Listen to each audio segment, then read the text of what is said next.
Hello everyone, welcome to Everything Arsenal Transfer Time.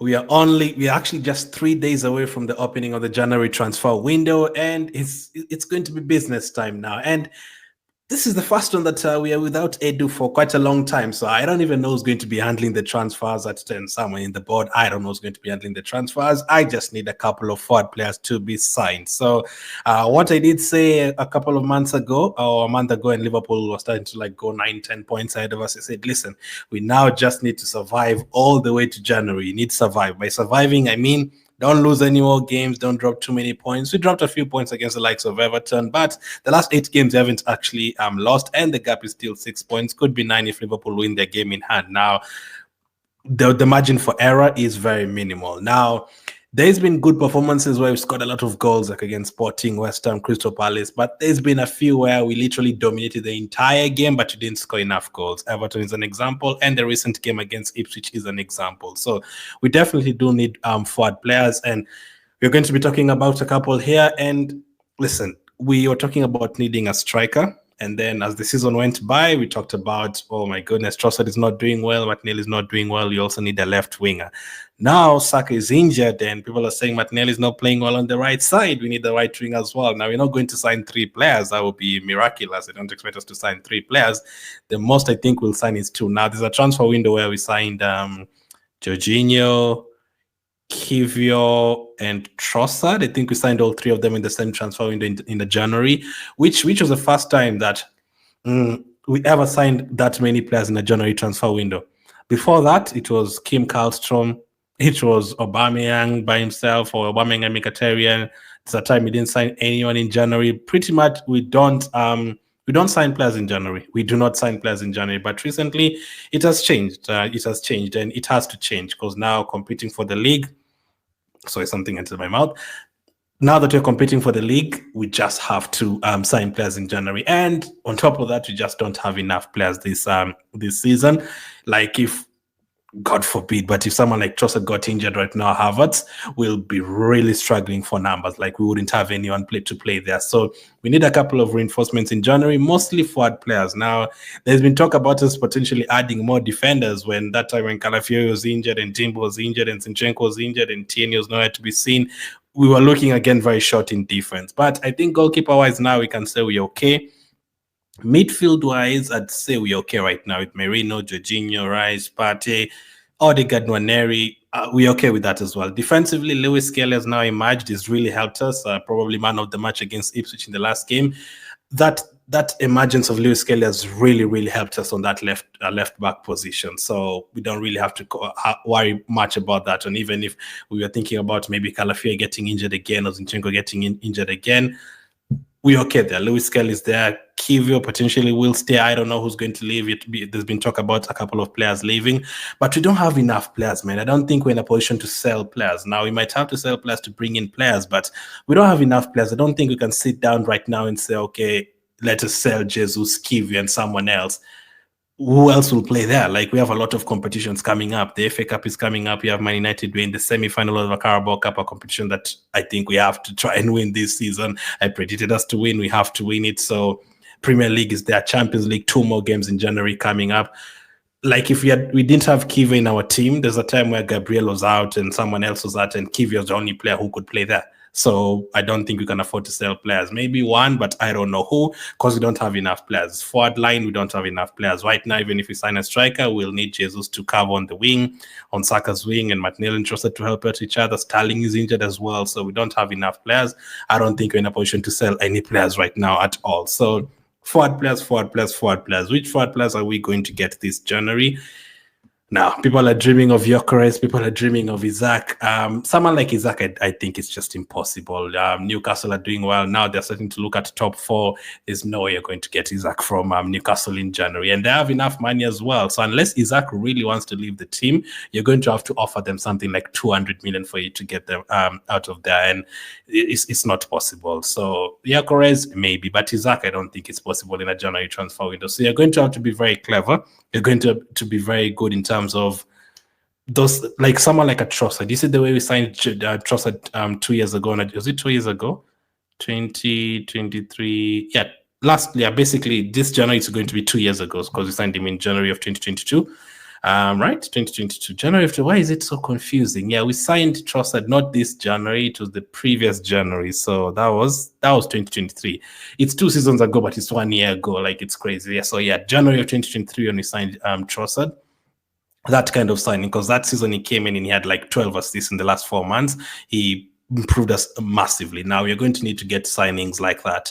If you can't get a big signing like Isaac, you're going to need to sign players like Trossard. Now, one player like that in terms of name, and he's done it in the Premier League and is showing himself in the Premier League this season that we are linked to right now, is Cunha. Now, this is the latest news on Matheus Cunha. From McGrath Mike, and also The Athletic reported it. Arsenal are interested in signing, The Athletic in general reported it. Arsenal are interested in signing Matheus Cunha from Wolves. The Gunners need reinforcements in attack, but it will be hard to take the Brazilian away from Melanie. Obviously, we know it's going to be hard. It's not going to be easy. Let's go to this as well. McGrath Mike also said Arsenal hold an interest in Wolves' Matheus Cunha, but would face a huge battle landing him during the January transfer window. It is understood that Arsenal's interest was packed before the injury of Bukayo Saka. We'll discuss that as well. And then Ghana blog also said Matheus Cunha is a player Arsenal like, and they're monitoring his progress with interest. Now, is he a player that I like? Let's talk about him as a player first. Now, personally, I don't see Matheus Cunha as the striker that you're looking for in Osimhen and Gyökeres, the player who's going to score 30 goals. That is not Matheus Cunha. He's not an Alexander Isaac. He's not Fernando Torres back in the days, not Adebayo back in the days. Not that kind of striker who's just going to stay in the box and bully the defenders and head the ball in and run. He could run in behind, but he's not like the striker you're going to depend on to score 30 goals. Now, he's actually more of a Gabriel Jesus, maybe a more clinical Gabriel Jesus kind of player, because he can dribble, he can combine with the players, he can play as a second striker, he can play on the left wing, right wing, his movement is great as well. So in terms of that, I really do like him. I think in terms of combination play, the rest of our players, Cunha would fit in perfectly, and maybe he's more clinical than what we have right now. In terms of that, he's very, very clinical, but I don't see him as an out-and-out complete striker. Like, he's a second striker, he scores goals, he scored goals in the Premier League. Actually, let's take a look at what he's done in the Premier League so far. So this season, he's played 18 games in the Premier League, 10 goals, 4 assists. That is a very good return. Those are very, very good returns, like 14 goal contributions in 18 games. That is great. But you can probably say that those are the same numbers maybe you can get from a Havertz or a Trossard. Maybe those are the same numbers you could get from those players as well. In all competitions, he scored 10 goals, 4 assists in 19 games. So the same. He hasn't really scored in the League Cup this season. So those are good numbers. Like, if you could bring those numbers to Arsenal, he definitely improves us. But as you can see, he's not like a Haaland or those kind of players who would score 20. Last season, he played 32 games in the league. He scored 12 goals and 7 assists. Good, because he doesn't. Last season, now he was playing as a striker, as the main striker most of the games. This season, he's not playing as their main striker. They signed Lassen, and last season he scored 14 goals, 8 assists in 36 games in all competitions. Now, the question is, did Wolves sign Lassen from La Liga because they felt like Cunha is not really the out-and-out striker they want, and they want someone else to help Cunha out? Or was it just an opportunity, or how was it? Because if Wolves actually signed an actual striker and Strand Lassen because they felt like Cunha is not really the out-and-out striker and he needs some support, then that doesn't really work out for us, because what we are looking for right now is a main striker. Now, what Cunha would do for us, it definitely bring more goals to the Arsenal, it definitely bring more assists to Arsenal, he definitely bring more numbers to Arsenal. Very important. We don't have enough forward players, so he definitely add to the numbers where you have, okay, I can pick Jesus today, I can pick Cunha tomorrow, I have Havertz, I have Trossard, I have Martinelli. In terms of numbers, it definitely adds to it. But I don't know if he's the striker that most Arsenal fans are looking for, the big name striker. Now, as I said, we need to get someone like a Trossard who's going to carry us between now to the end of the season. And if it works out, you also keep them, because I still think at the end of the season, we'll still need to sign another striker. Those strikers that are not possible right now, we still need to go for them at the end of the season, because we don't have enough numbers, and now Jesus is getting older anyway, and we don't know his injury situation, how long it's going to stay. We'll still need a couple of strikers or a couple of forward players between now and the summer transfer window. So, as I said, Cunha is an attacking midfielder mostly, and is a second striker mostly. Last season, he did play most of the games as a center forward. Yes. Now, another thing that I really love about him, apart from the combination play and the fact that he can run in behind and dribble past players and do all that, injury record, fantastic. Since he joined Wolves, this is his second full season he's not gotten injured until now. So that is great. That is massive. And the most games he ever missed through injury back in his Atletico Madrid days was 7 games. So that is great for us. That is absolutely great. That would be great for us. A player who's always fit, just like a Kai Havertz, a player would add to our numbers. That would be great. Now, if we signed Cunha and someone else, another forward player, even a winger, I'd be like, okay, if we can't sign Isaac, we can't sign Gyökeres, which I think is very hard, players like Isaac. If we can't get like an out-and-out 70 million pound striker, that would be great. If you get Cunha as your forward player, you'll need to get another forward player, probably a winger. If you got a winger and you also got Cunha, then I'd say, okay, listen, we are better than what we have before. Let's work with this for now. But we definitely need forward players. We are so short in that position. Like on the bench against Ipswich, he did not have one single forward player on that bench. It was defenders and midfielders. Calafiori, Zinchenko, Tierney, Kivio, Jorginho, Partey, Merino, basically just the closest we had to a forward player is maybe if we brought in Nwaneri for Odegaard, and that is it. We didn't have any forward players in the 3 positions, and that means we are very short. With Saka and Sterling injured, we are so short up front. Like if one of those players was injured or missed 3 games or something, Havertz or Trossard, we wouldn't have anyone else to play at all. We'd have to move Nwaneri to the wing or move Havertz to the wing or play Jesus on the wing. Like we'd have to do something and that would mess up our whatever we're trying to do in terms of the squad and the formation and all that. So Cunha, do you guys like Cunha or not? Now we have been linked to according to Telegraph, Matheus Cunha has been on Arsenal's radar for the last 3 seasons. Right now, it's 25, but as they've said, it's going to be very hard as well to get a player like Cunha. Wolves are battling relegation, and he's their top scorer. He scores a lot of goals there. He assists a lot of goals as well. He's always involved in all their play. He's about to get banned, though. He's awaiting a ban because I think he's kind of like slapped an Ipswich coach last week sometime. So he could end up missing 4 or 5 games. So even if you signed Cunha on January 1st, he's probably not going to play for you the first 3 or 4 games because he's going to be suspended, depending on how many games he's going to get. But would I get Cunha to Arsenal? I would. Compared to what we have in terms of numbers, in terms of his Premier League experience and all that, I think you'd add something. Now, would I be satisfied with that Cunha as the signing for January and no one else? No, I think we need at least a couple. If you're signing Cunha, you'll also need to get a winger. And listen, if you got Cunha and Bakayoko from PSV, I'd be like, yeah, I like that.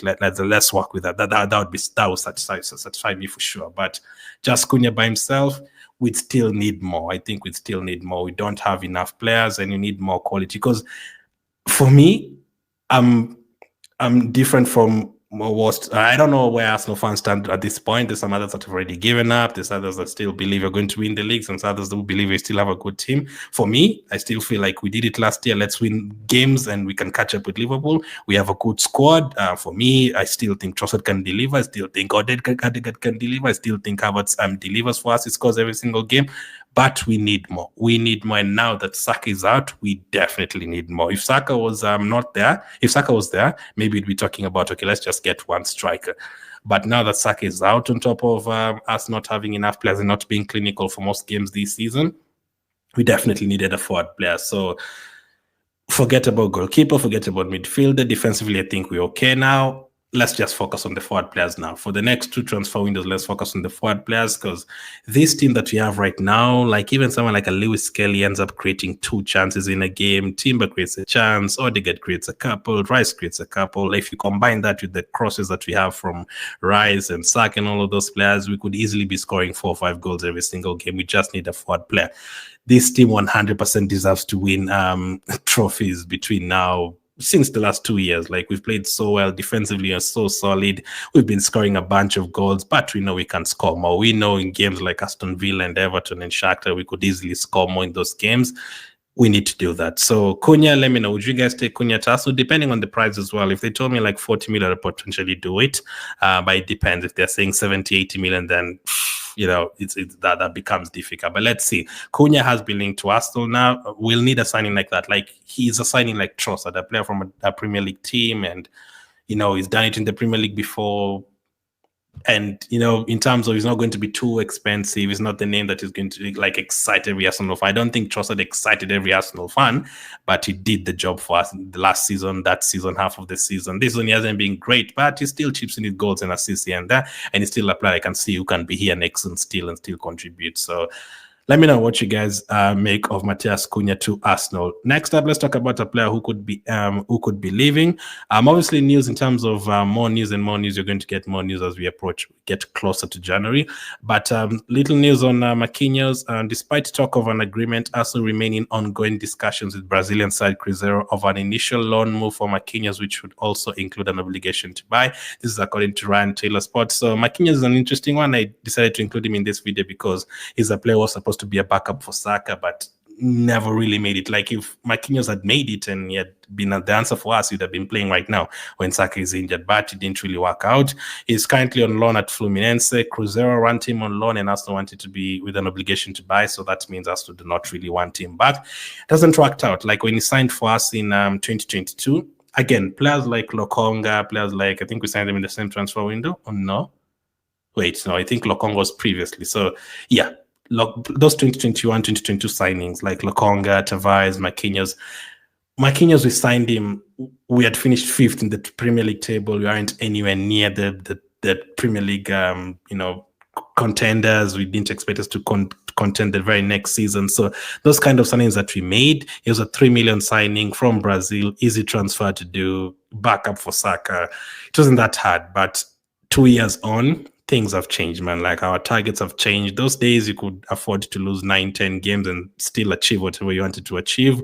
The pressure wasn't there that much, but right now we are looking at trophies. We are looking to compete with Man City and Liverpool and go further in the Champions League, win the FA Cup, win the Carabao Cup, and we've moved on from players like that. Players like Cedric, players like Lokonga, Tavares, Marquinhos. We've moved on from players like that. Like our goals have completely changed. And we signed in that season. He only played 6 games, and 1 was in the FA Cup, 1 in the Carabao Cup, 3 in the Europa League. He only ever made 1 appearance for us in the Premier League, and he went out on loan to Norwich in the middle of 2023 season. He only played 11 matches, only scored 1 goal, and then last season he went to Nantes in France, and he only played 7 matches, and then we loaned him out to Fluminense. So it hasn't really worked out. He's still very, very young.